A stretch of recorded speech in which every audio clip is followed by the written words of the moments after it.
I have to talk to you about the success of Teenage Dirtbag. Obviously, you mentioned it in the story. Can I ask you really, really honestly, are you sick of that song?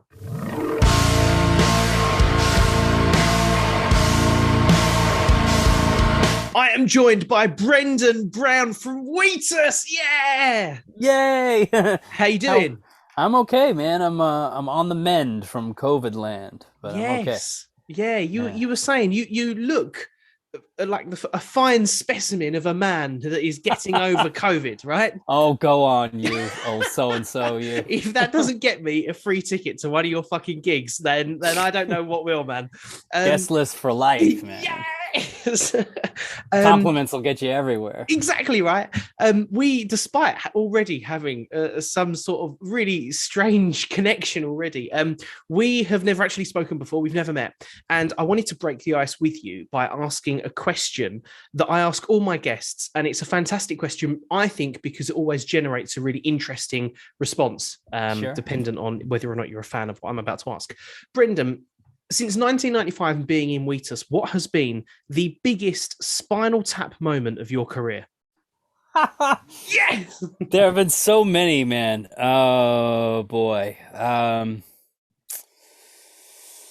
Oh, that is so tough. That is so tough. I love this question, man. It's my favorite.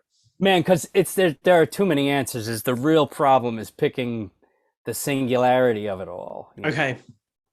Um, But it's a real testament to actual being a rock band, right? yeah. Oh boy. Um, I'll tell you. Go on. So Yes. you think that this is the kind of thing that happens to you early on, and as you become seasoned and more well versed in the ins and outs, Mhm. it happens to you less and less. But that, in fact, is not true. I would say that the most recent sort of glaring example of the Spinal Tap moment was we played a couple of absolutely brilliant festivals in South Africa in 2019, Mhm. just about 6 months before pandemic set in, Right. and it was amazing. They put us on safari. We got to go in the national park and see the wild Nice. animals and be in nature, and then of course at the end of it all, we had these two festivals, and the first of them was on a mountain cheese farm. Okay. Uh, and what we didn't really understand, nor could we tell from the safari, was that we were in the height of monsoon season. Right. Okay. So, needless to say, the stage and this festival in front of about 20,000 people there at this cheese farm, and the monsoon came. And it Yeah. came in spectacular fashion. I mean, Oh, you look up wow. monsoon in the dictionary, and Yeah. there's a Yeah. picture of Yeah. us standing there on this hill. But the most hilarious thing about it was, there were all sorts of delays, and are we going to be able to do this? And everybody's inundated, and what's Right. going on? And there's a clearing predicted for from 12 midnight till 1 a.m. So perhaps we'll get you in that window Oh, there. wow. So we did exactly that, and we played, and it didn't abate at all. The wind was, it was raining upward, and then we Oh, were on this big stage with these sort of scaffolds and lighting fixtures and all this stuff above us and electronics above wow. us that would be devastating if it all fell. And we're kind of just winging a prayer in this whole thing, and our laptops are shorting out, and the ear is on the fritz, and it's sometimes the sound's coming out of the speakers, sometimes it's not. Oh, no. And we finally get to Teenage Dirtbag, and we're right about to hit the girl part, right? That everything, the crowd has waited for this in the rain for this whole time. Yeah. And I look over, and they're trying to get my attention on the side of the stage, and there's this it wasn't effective. It was actually a military officer, somebody from the army or armed services of some Oh my kind, God. is going Oh my right God. now. And it was like, not another second, not 30 seconds, right now you're done. Oh, So, wow. and that was because the wind warning was such that they were concerned for a mudslide. Right. So everything shuts down. Everyone's running around like chickens without heads, shutting down all these generators and powering everything off. No. and we get our gear collected and we're soaked to the bone, and we get back to this little tent, effectively like in the jungle right behind the stage, in the bush. And we're in the tent, we're looking at each other like, we made it, huh? Right. Okay, good. And just as we realized we got out of there with our lives intact, the lights go out. No. And now we're on a mountainside in the bush, in the pitch black, with no concept of where we can go to get to the cars or any of that stuff. There's just pitch black in the jungle. And to make the long story short, the next 6 hours, we had to figure out how to get out of there. And the South African National Guard had to be called in to rescue the concert goers. And wow. Do you know, it's hairy. As Spinal Tap moments go, Brendan, I think that's up there from what I've heard from various people. That is. And what was crazy is, like, we met and saw and interacted with a lot of people who worked very hard that day in the most adverse circumstances to make sure that we got onto that stage. I didn't see a single one of them after that. I didn't get to thank anybody. I didn't get to say goodbye. It was just chaos, like absolute, and it was a proper disaster. It was one of those, like, wow. So there's video of it somewhere on the internet. That's a story for the grandkids, man. That's both hilarious. It was and wild, terrifying. but it was a proper South African gig, because they don't fuck around down there. No.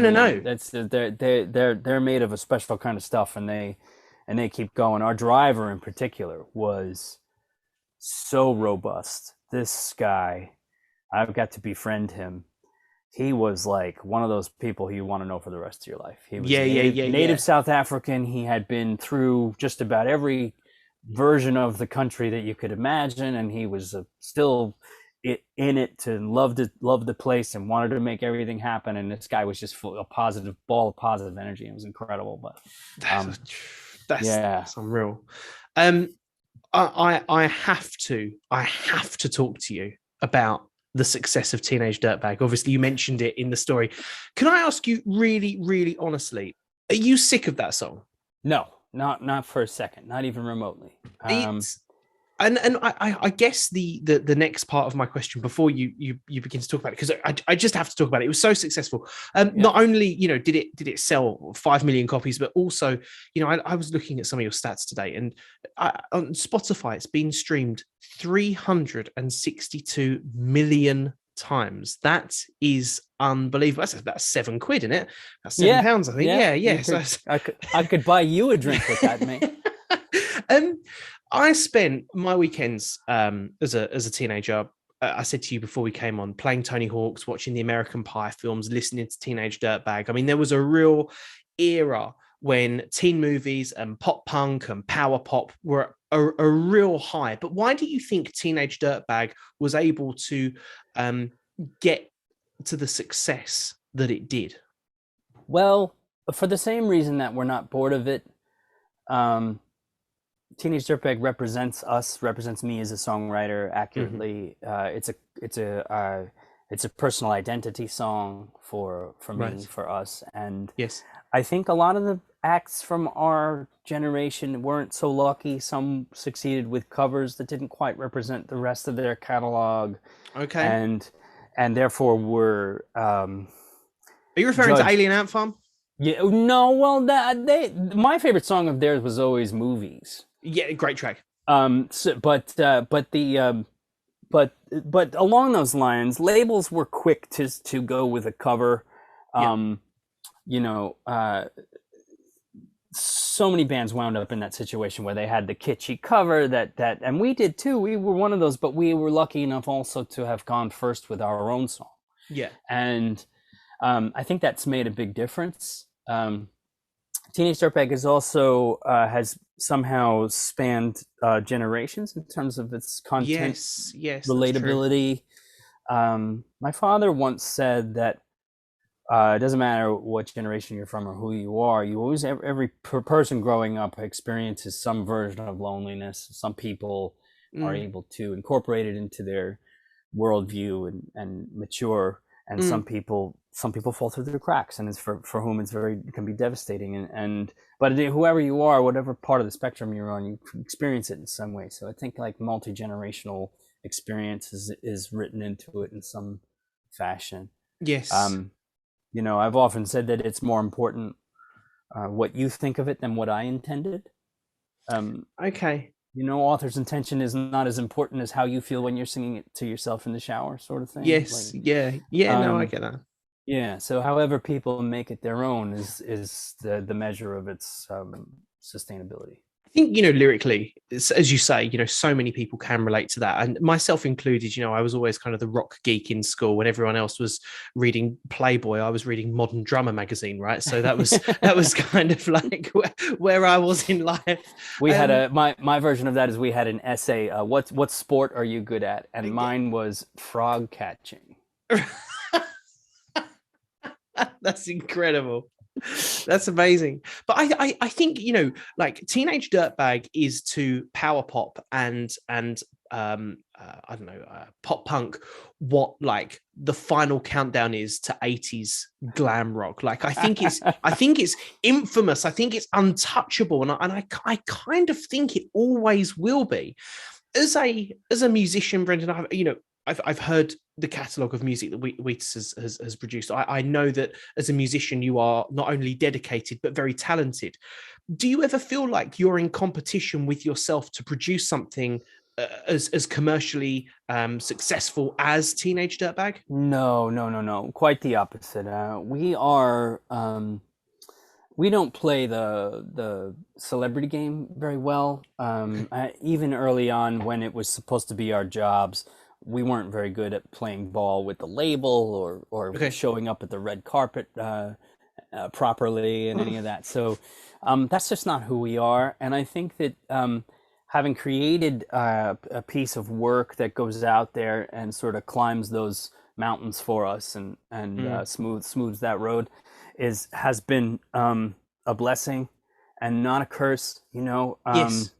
So we don't feel like Teenage Dirtbag is something to be bested. We feel like it's something to just kind of like let it tell us what's next. Okay. It's our manager, it's our lawyer, it's our PR company, it's our record label. We've been independent, 100% independent since 2005. Wow. So anything you've heard or seen of us since 2005 has been a natural occurrence, if you will. That's incredible. Yeah, and not part of any sort of multinational campaign or anything like that. Also, one thing as a musician myself, well, I say musician, drummer, as a musician myself, one thing I noticed that you have got an incredible range. Your voice can get really, really high. And how was that growing up with such a interesting sounding voice that maybe didn't sound like the bands that you were listening to in high school? Well, it wasn't great. I think my speaking voice, especially when I was an adolescent, I remember 7, 8, 9, 10 years old, a lot of fist fights, a lot of beat downs, a lot of sort of like you kind of had to fight. I don't know how else to put it. And I still work on that sometimes because it's hard to extract yourself from the environment that you grew up in, that was reinforced for years and years and years, and then you get out into the world and you realize, well, not everybody tells each other to fuck themselves and fight, right now, that kind of thing. Sure. Long Island was a place that was sort of fists first, and and I having a voice like that didn't help. No, but I would use it sometimes to. You embraced it though. Yeah, you embraced it, and it made you. Yeah, it's your signature sound. It is, yeah. And in that moment, we're crafting the narrative of Teenage Dirtbag and trying to figure out how the second and third act were going to be. There was this sort of like, am I gonna be the girl in this song? Like, should I do that? And I didn't have anybody else in the band at the time who could even come close to doing something like that. So the answer was yes. And that's how it went. So we're talking about you went through kind of what sounded to be quite a traumatic time growing up. and being targeted by people because of how you sounded, but then you've used that to your advantage, and it's made you extremely successful. Well, it wasn't clear that I was using it to any advantage when I decided to do it. Sure. It was kind of a leap in the dark. In fact, I think if we had any sort of conventional expertise or advice at the time, it would have been to not do that. And of course, a few years down the road, when Teenage Dirtbag was being distributed by a major label, there was a lot of sort of like, well, can you sing any more like a man, and that kind of thing. Okay. Because of course we came up right on the cusp of like new metal and Yes. lots of sort of post, like second wave grunge, sort of post grunge kind of heavy rock, and none of that sounded like I did. So Yeah. there was a bit of sort of being misfit in the success of it as well, even though it had done something. It worked, but it worked. It worked. Yeah, it worked in spite of itself, and became this thing that was countervalent to everything that was going on. And I think a lot of people will kind of put us in this sort of, like you've mentioned, pop punk. Well, we weren't. That was a lot of Southern California music happening at the time. Save Ferris and Goldfinger and Blink 182 and of course Green Day, and that sort of class of 96 through 99 Orange County pop punk movement didn't represent us at all. Really, with Teenage Dirtbag, if you notice, sort of a laconic, almost a hip hop tempo. Yes. Bit more eclectic than your typical SoCal guitar rock would be. It's got acoustic guitars in the verses that kind of sound like a James Taylor song, or Mark Knopfler kind of piece, and then of course it opens up into sort of Metallica crunch, or Metallica wannabe. and I think that there was nothing else that they could call it at the time. If it was successful, it was sort of like pop punk, Sure. See, I'm going to go off on a tandem here. I have a massive issue with two words that are bandied around the music industry at the moment. And they're two words that I think have been kind of lazily used by music journalists that don't have the vocabulary to explain or describe what they're listening to. One is alternative. I really hate that word because it doesn't mean anything. It's an alternative to what? You go down. Well, when I was 16, alternative meant something. It was the alternative to hair metal. Yes. It was the Cure and the Smiths and the Smithereens and the Stone Roses and not Ned's Atomic Dustbin and Susie and the Banshees. And it was a lot of sort of Britpop and Britpop influenced non-hair metal music. And I totally get the bands that it's coming from. The reason, and the other word I really don't like is unique, because as I've said before, unless you're kind of playing the Peruvian nose flute, it's not going to be it's not going to be unique, right? That word is ruined. The word unique is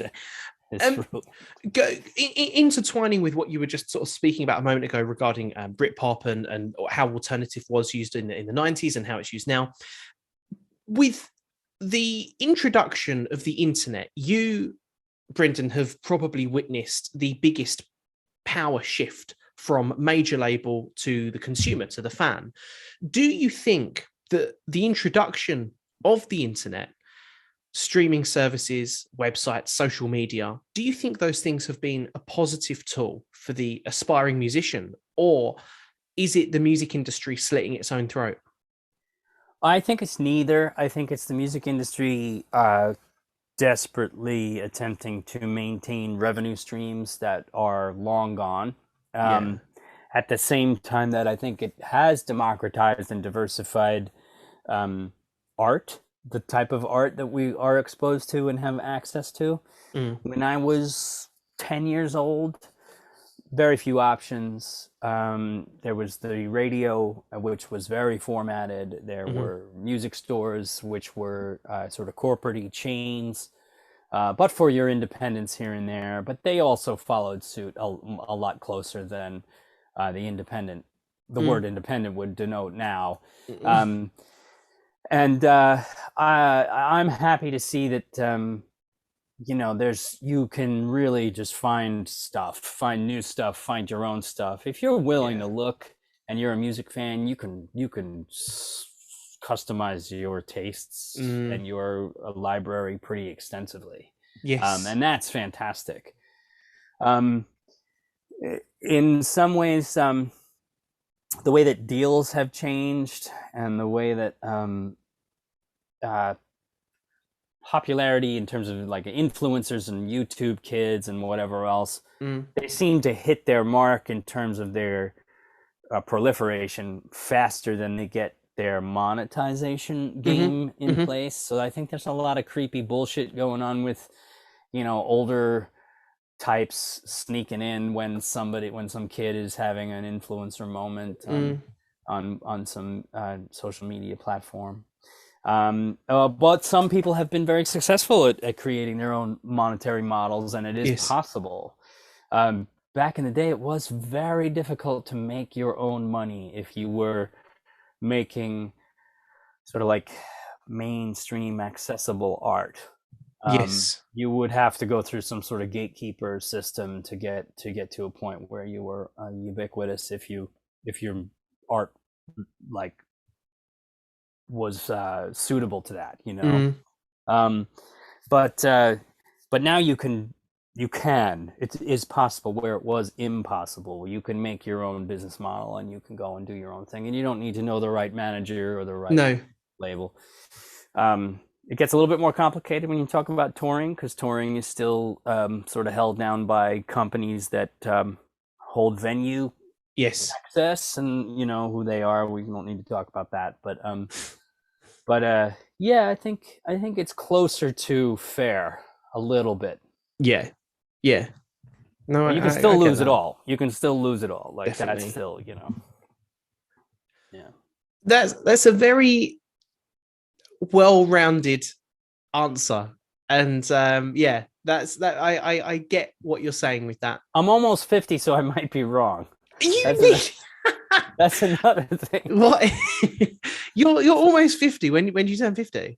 2023. Oh wow! Do you know this is right? So you're nearly 50. I'm 31. Look at how fucking awful time has been to me, and how brilliant it's been to you. Like, mate, didn't you start off in radio? Yeah, I did. Yeah. That'll kill you. That'll just, you know. I think you look pretty young. Oh, stop it! Come on, you. Come on, so and so. But just met. But mind you said I've got free Wheatus tickets for life, right? So I don't need to do any more. I don't need to do any more of it. No. When we talk about, like, you know, joking and saying about free Wheatus tickets for life and touring and gigging, what is next for you? I know you've had a mini tour over in the US. It seems to go very, very well for you. So congratulations for that. Thank you. That's £10, please. No, I'm joking. When are you coming over here? We have been trying with our booking agent, a guy named Ed Sellers down in London, our UK booking agent, to reorganize what was intended to be our 2020 20th anniversary tour. Wow. Okay. And damn it, if COVID hasn't somehow figured out a way, multiple different ways to screw it up. Either it's another lockdown, or, oh goodness, all of the big acts thought that they were coming over in 2021. They've all rescheduled for 2022 because it wasn't quite right. They couldn't get insurance for COVID and blah, blah, blah, blah. So that means that the pecking order shifts to everybody down a year.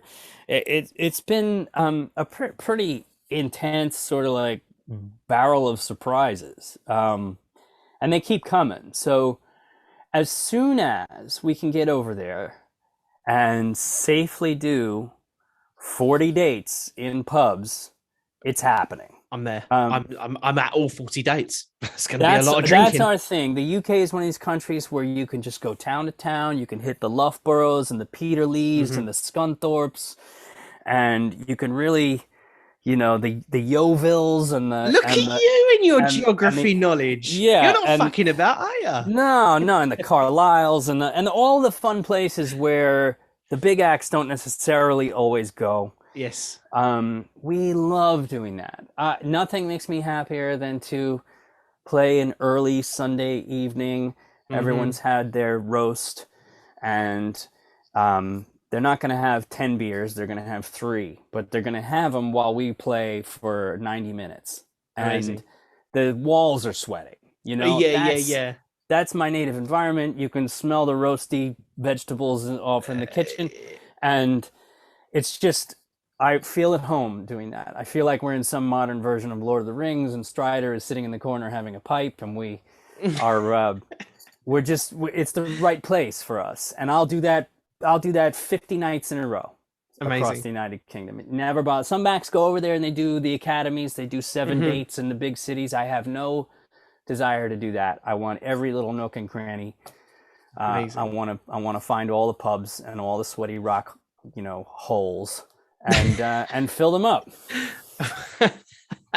It sounded very borderline kinky. I'm not going to It lie. sounded like what you wanted to sound like. But anyway, well, the last thing I guess I want to ask you before I do let you go, what would your advice be, Brendan, to an aspiring musician? We touched upon the stuff with social media and stuff earlier, and the difficulties you've had touring, and everybody's had gigging. COVID was responsible for putting the music industry internationally onto its kind of life support machine. Now we're coming out of that.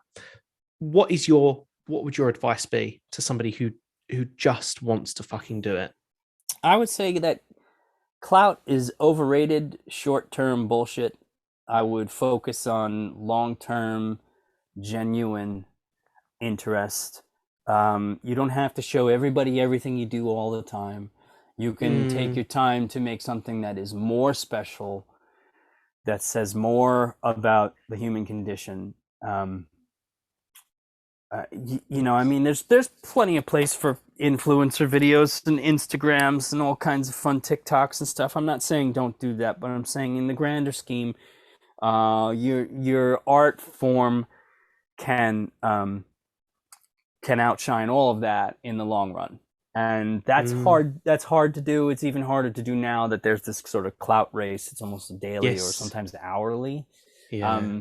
You know, contest for attention, and Yes. I think that there's still room for big, beautiful art that can last, that can be sustained for the long term. So I would focus on that if I were a new artist now, and not be so concerned with finding my daily place. Mm. Okay. That will ring true to a lot of people, and I'm sure people will hang on to that, because when we have guests come on, I often ask, that very question to most of my guests, and I think, a bit like the Spinal Tap question at the beginning of the interview, it always generates a different and an interesting response. But I really I can really relate to that. So thank you for sharing that. Yeah. Well, thank you so much for coming on. It's been a bloody pleasure. And when you come over here, we're not going to drink 3 pints. We're going to drink 19. We're going to end up in a strip club. It's going to be horribly expensive for you because you earn more than me. And and it's going to be amazing. Oh man, you have big dreams, my friend. Big dreams. I do, and big trousers as well, because I've put on a lot of weight over lockdown. But thank you so much for coming on, and I'm really looking forward to seeing you guys over here. Thank you. Thanks for having me on, and we'll see you as soon as we possibly can. I promise.